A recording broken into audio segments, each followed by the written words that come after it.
प्रिय विद्यार्थियों, आपका अपना YouTube channel science with Sachin sir में स्वागत है। अगर आपने चैनल को सब्सक्राइब नहीं किया है तो चैनल को सब्सक्राइब करें, लाइक करें, शेयर करें, जिससे आने वाले न्यू वीडियो के बारे में आपको नोटिफिकेशन प्राप्त हो सके। मैं आपके लिए लेके आया हूँ सामान्य विज्ञान के 800 अति महत्वपूर्ण प्रश्न।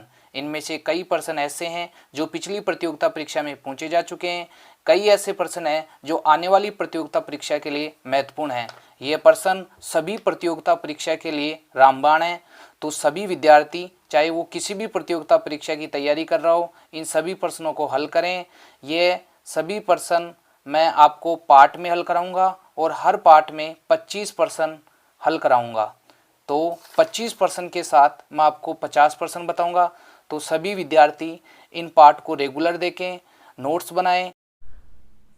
तो आइए विद्यार्थियों, पार्ट फर्स्ट के फर्स्ट क्वेश्चन को हल करते हैं। फर्स्ट क्वेश्चन है, निम्नलिखित में से कौन जीवाणु बैक्टीरिया जनित बीमारी नहीं है। मैं क्वेश्चन दोबारा बोल रहा हूँ, निम्नलिखित में से कौन जीवाणु बैक्टीरिया जनित बीमारी नहीं है। इसके ऑप्शन देखते हैं, मियादी बुखार, हैजा, यक्ष्मा तपेदिक और एड्स। आपकी जानकारी के लिए मैं बता देता हूँ, मियादी बुखार जिसे टाइफाइड कहा जाता है, यह एक प्रकार का जीवाणुजनित रोग है। हैजा भी एक प्रकार का जीवाणुजनित रोग होता है।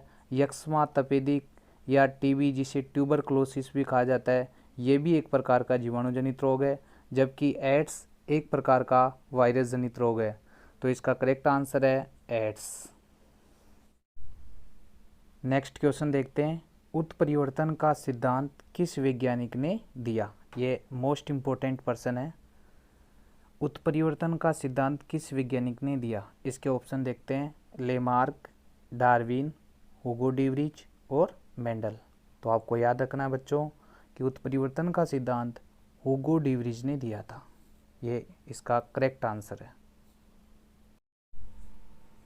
नेक्स्ट क्वेश्चन देखते हैं, धातुएं विद्युत की अच्छी सुचालक होती है क्योंकि उनमें बहुत सारे अबंधित होते हैं। इसके ऑप्शन देखते हैं, परमाणु, प्रोटॉन, न्यूट्रॉन और इलेक्ट्रॉन।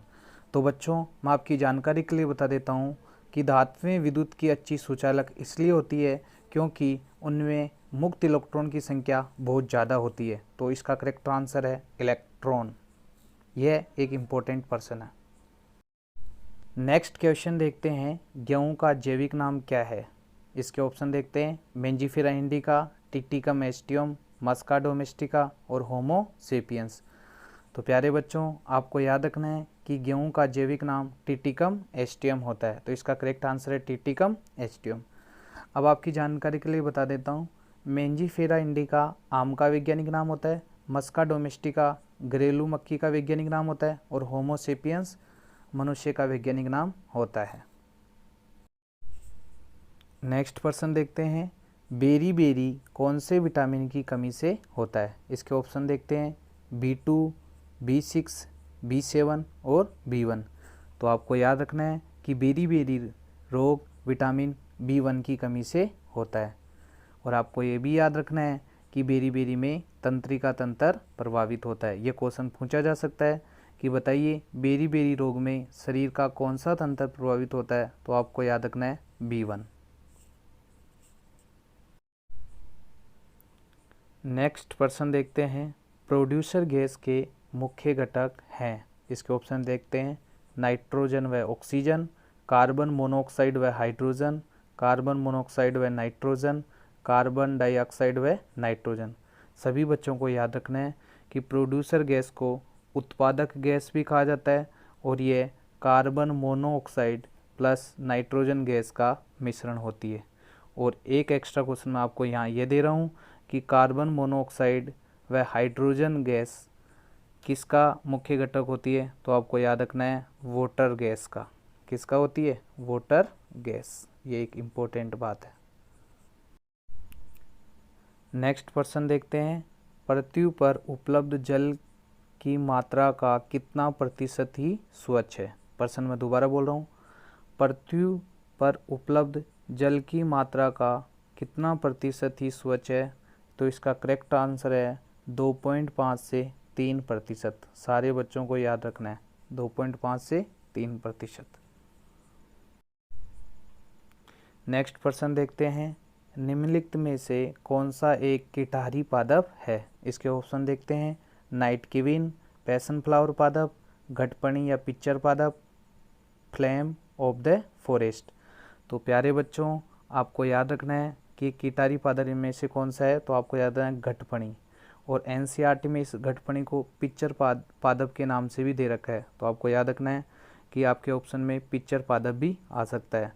तो ये ऐसे पौधे होते हैं जो कीटों का हरण करते हैं, लेकिन सबसे मोस्ट इम्पोर्टेंट बात यह है, ये कीटों का हरण इसलिए करते हैं क्योंकि ये अपनी नाइट्रोजन की पूर्ति करते हैं।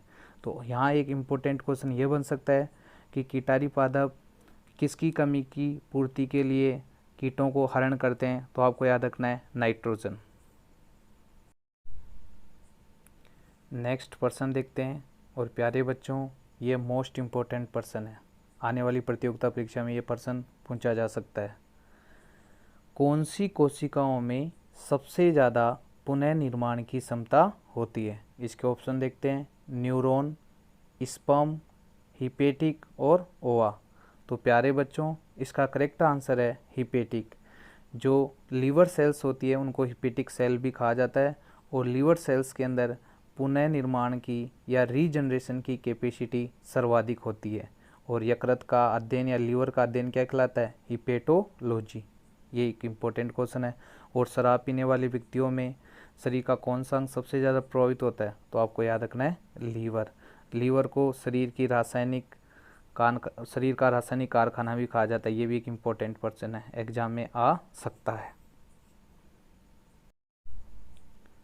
नेक्स्ट प्रश्न देखते हैं, हाल में ही वैज्ञानिकों ने ब्रह्मांड में सबसे चमकीली आकाशगंगा की खोज की है और उसे नाम दिया है। तो आपको याद रखना है कि इसका करेक्ट आंसर है रोनाल्डो CR7।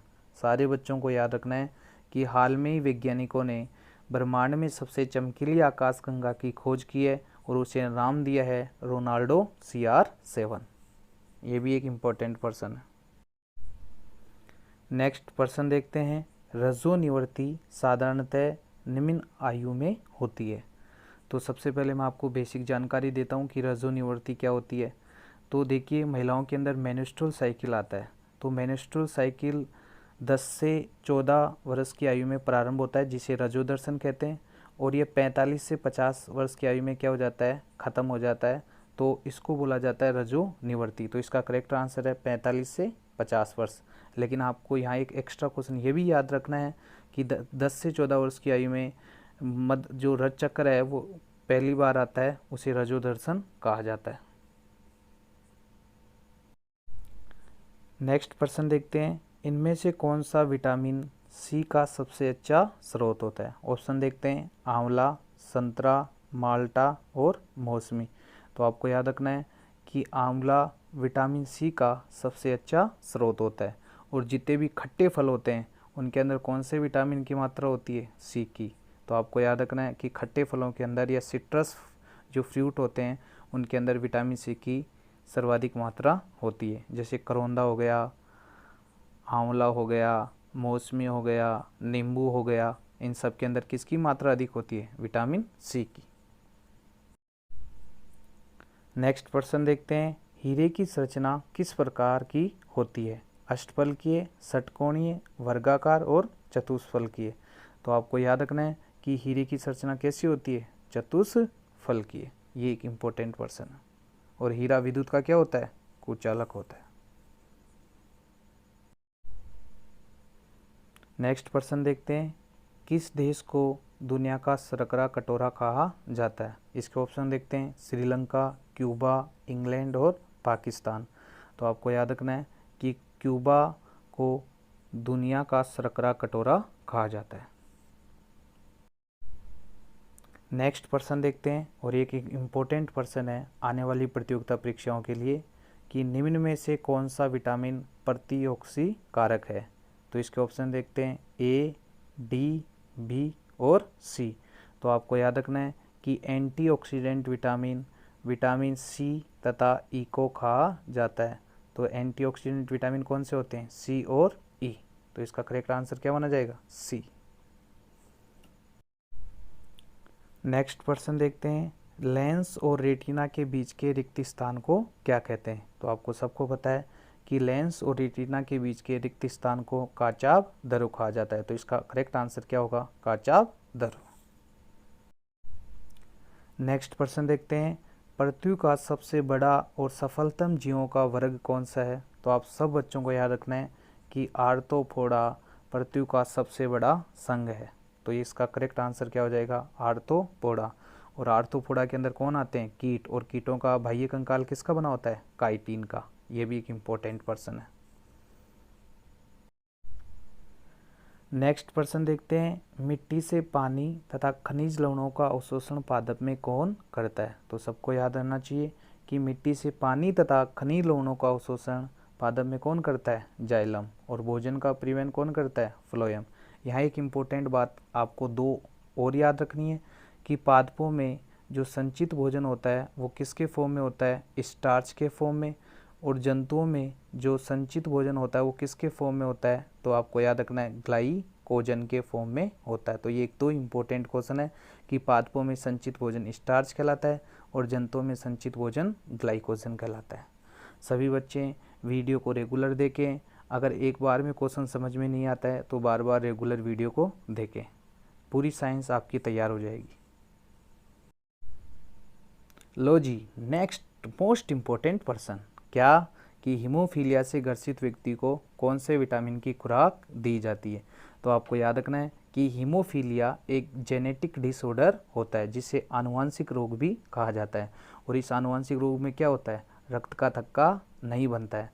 और आपको याद रखना चाहिए कि विटामिन के रक्त का थक्का बनाने में सहायक होता है। तो एक इम्पोर्टेंट प्रश्न है कि हीमोफीलिया से ग्रसित व्यक्ति को विटामिन के की खुराक दी जाती है। ये एक इम्पोर्टेंट प्रश्न है। सबका माहौल बन रहा है ना? तो माहौल बनने के लिए वीडियो को बार बार देखें, तभी बनेगा माहौल।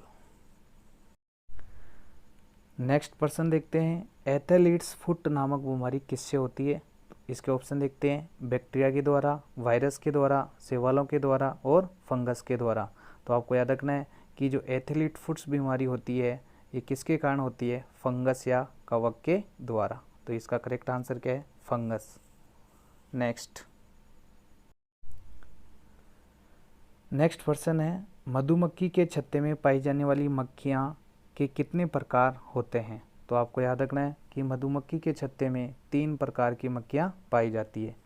क्या होते हैं? हजारों श्रमिक होते हैं, कुछ नर होते हैं और एक रानी मक्खी होती है। और ये भाई साहब यहाँ पर भी रानी मक्खी का ही कंट्रोल होता है छत्ते के ऊपर। तो आपको याद रखना है इसका करेक्ट आंसर क्या हो जाएगा? 3। नेक्स्ट प्रश्न देखते हैं विद्यार्थियों, निम्न में से कौन से विटामिन का संश्लेषण हमारे शरीर में होता है? तो ये मोस्ट इम्पोर्टेंट प्रश्न है।